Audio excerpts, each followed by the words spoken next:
Greetings once again, my friends, and welcome back to Drak Reviews, where I'm taking on a game that was unexpected as of last year, but after its announcement has been the most anticipated game of 2018, and we are, of course, talking about God of War, 2018 version. I know a lot of people have also been calling it God of Norse, but we're talking about God of War, and I just want to take people back to that announcement.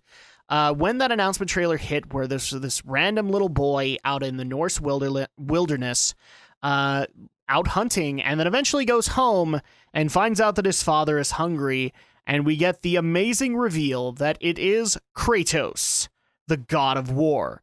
And immediately we go, wow, holy crap, it's been forever, and also, are we going to get God of War in different mythos? So for a little Easter egg before we get started in the review, believe it or not, that was actually one of the conceptualized ideas, either for God of War 3 or after God of War 3, that after he annihilated the Greek pantheon, spoilers if you haven't known that already, after he annihilated the Greek pantheon, he would then move on to the Norse, Egyptian, all of the other pantheons and start annihilating them. But, well, God of War Ascension happened instead, and we all saw the outrage and reaction that got, which wasn't very good. So with that being said, let's go ahead and get into this review. Can this reboot, reimagining, or extension live up to the franchise? So story is pretty simple, where you're starting up. You are attending to your late wife, basically. I don't know if we want to call her a wife, but I'm going to call her that because she is the mother of Atreus, who is the boy that follows around Kratos, and they are getting ready to bury her, and they have taken on her final task, which is to take her ashes after she's been cremated and take them to the highest peak so that she may be able to observe all of the 9 realms of Norse mythology. And therefore, their journey begins. And first, before then, Kratos then takes Atreus out to teach him how to hunt. And when they return from their hunt, which Kratos is not entirely convinced he has learned, or he is ready for the journey, they are then approached by a mysterious Norse stranger who has similar abilities, or at least similar stamina, to the God of War himself. And therefore, Kratos feels like the hand of fate must be turned or urged, and takes Atreus to fulfill her mother's last wishes, and takes him on a journey that goes through all of Norse mythology and has an amazing interpretation to it that not only works in Norse canon, but also kind of integrates Kratos and Greek mythology and the fact that those two pantheons might have actually known about each other. This is an amazing journey, and I have no problem saying that I gave it full points for everything that it tried to do with it. Normally, I've got to confess this really quick. Normally, I am a fan of the God of War series, but not of its protagonist, Kratos. What do I mean by that? I love the mythos that they've been able to tell. I love the visuals of it. I love the epic music that came from the original God of War games. But Kratos, well, isn't necessarily a person I'd call a hero. He isn't even what I would call an anti-hero. He is a villain, straight up. He's done some horrible things in his life, and he's not relatable in any sense. He's not supposed to be. However, this Kratos is different, and this game actually got me to like the character of Kratos. This takes place after the events of God of War 3. He has had a long time to think about those events and what he's willing to stand in his life, especially if he is the son of a god and has to live for a long time. And therefore you get I would actually dare say, a different approach to the protagonist of God of War than any other game has given you. And I find that really appropriate, considering that the same voice actor is not brought back. Instead, we now have Stargate SG-1's Christopher Judge, aka Teal'c, now voicing the role, and in an amazing fashion. But yeah, story gets full marks, and I want to keep this review going, so I'm not talking forever. Moving on into the visuals. This game is gorgeous. Every new sight that you get, every new character is a sight to behold. I loved a lot of the places, especially when you get access to a full-on open world and you get to see the world serpent Jormungandr and all of the various other 9 realms in your exploration. It is amazing to look at, and all of the interpretations are astounding. They threw me off every single time when I walked in.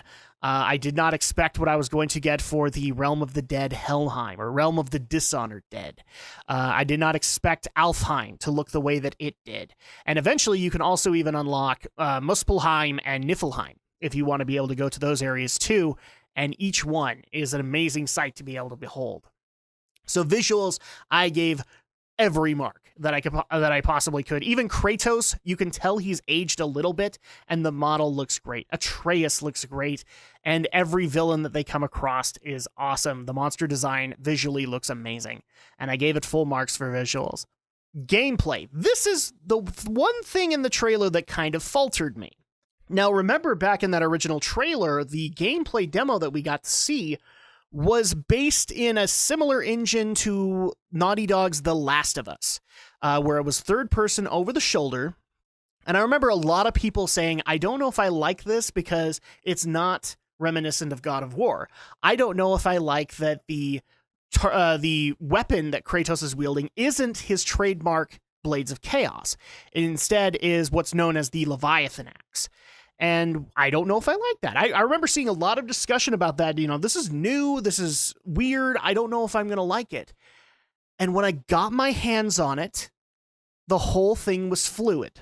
I had virtually no problems with it whatsoever, except for one aspect. This is going to sound like a gripe, but I'm at least going to point it out. God of War, if you haven't played the original series of games, is more of a brawler. It's very akin to, if you've ever played the Devil May Cry series of games, gameplay like that, where it acts more like a brawler, but it has tiny little bits of RPG kind of meshed into it, where you are earning souls to be able to strengthen your weapons. And that was fine. This one went full-on RPG with talent trees for your weapons, talent trees for Atreus's weapons, talent trees for or enhancements or enchantments for your armor. It went full RPG, and I'm just going to say right here and now, I was not a fan of that. The fact that I had to spend a lot more time in menus where this is a God of War game, I'd rather be out there platforming, and it became a bit of a nuisance in a lot of those sections. There were a lot of times where I knew that I wanted to get to the next boss, but I didn't want to die, and so I had to spend, 10, 20 minutes working on proper enhancements, proper talents for my Leviathan Axe, or even you actually do get a Gladiator Shield. You had to work on that too. You had to work on Atreus's bow. You had to make sure he had a really cool runic summon, or not a really cool one, but a useful runic summon.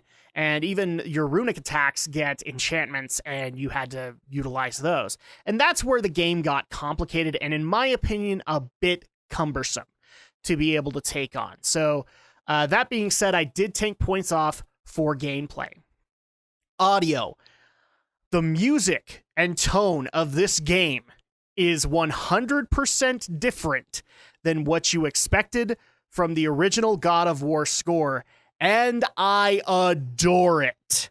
I love the original God of War scores and thought they were epic and what they needed to be, and this one, while having a more somber and sober tone to it, it works because technically the way I see it is the music has formed along with Kratos as a character, and Kratos isn't the man he was back in Greece. He's gone through a lot of stuff, especially losing his most recent wife, Faye. And so at that point, it is a more somber tone, and it also inflects a lot of Norse inspirations, and therefore works even more in that aspect. The voiceover work is also really well done. Christopher Judge is an amazing Kratos and is able to pull it off wholeheartedly. I mean, for crying out loud, you have YouTube videos now of him doing dad jokes in the Kratos voice, and it's amazing to be able to hear him say that stuff. But it's not just him. Performances by Atreus, Mimir, Freya, and numerous other characters, including Brock and Sindri, are all what they needed to be able to paint the character and immerse you in the universe. So I have no problem saying that I gave full marks in the audio department. This game was immersive as crap. Replay value. A lot of people might expect in a God of War game, the most replay value that you get out of it is play on a harder difficulty. This game, not so much. Since it has RPG-esque traits, it also has RPG-esque side quests. So now you actually, when you're done with it, you can cruise through the main story and it's completely fine. But after that point, you can go back out into the world and explore ancient ruins and be able to get better armor. They even encourage you to go find the spirits of lost Valkyrie to be able to get additional lore out of that. You can even go to the very, like I said, you could go to Muspelheim and Niflheim, which are not included in the story, and be able to see what they look like and be able to enjoy them.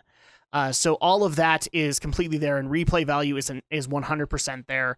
After you're done with the story, which, I mean, you'll probably be crying like I was. I have no problem admitting I was snot bubble crying at the end, and I'm considering doing another video discussing that ending. But after that, you are more than encouraged to go back out into the world and explore just a little bit more and find all the treasures you missed. Presentation. Does this game come together? Despite the RPG nags and complaints that I have, yes, it does. This game immerses you wholeheartedly. Hence, one of the reasons the RPG problem became such a big thing for me is I got so immersed in the story, I wasn't noticing that I had to upgrade stuff until people started kicking my butt. And that's when it got a little annoying, because I never had this problem in God of War. Hit the save points and strengthen the weapons as best you can. This time around, though, I had to worry about armor sets and things like that. So aside from those complaints, I have no problem saying that they did not harm the immersion that much. You still can get into the story, and you can go great lengths of distance without ever upgrading the armor. It's just when you get to those harder bosses, you're going to want to be able to do that. And this is why I have no problem giving God of War 2018 a 9.5 out of 10. It was this close to a 10, and the only reason that I have a problem with it is, again, my problems with the RPG system. It just didn't need to be there. You could slowly kind of introduce more of that and get people more used to it, because obviously this game, it's already been discussed in a number of other forums. This game's probably getting a sequel. But is it worth it for you? Now, currently, you can get God of War 2018 version for $59.99, and it's only available on PlayStation 4. Is it worth it? Abso-freaking-lutely. If you're not a God of War fan, this is probably the best place to start up. You don't have to know all the horrible things he's done, that Kratos has done in past games. It kind of infers a lot of that stuff along with it, and it's not necessarily relevant. Pretty much most of his past is not relevant because he's shed it, and he's now in this Norse environment. So even non-God of War fans can step into this one as a first entry and be totally immersed and not feel any kind of problem or lag because they don't understand what he did and what Kratos did in Greece. For fans of the series, no brainer. Get this game if you haven't already. Holy crap. It's an amazing game. And for $59.99, it's well worth the price. Santa Monica Studios has done an amazing job with this game, and I look forward to the next sequel in the line. And that's going to go ahead and do it for this review. So thank you guys so much for your continued love, support, and patience for the channel. I really do appreciate that. And of course, I'll be back in time for the next review.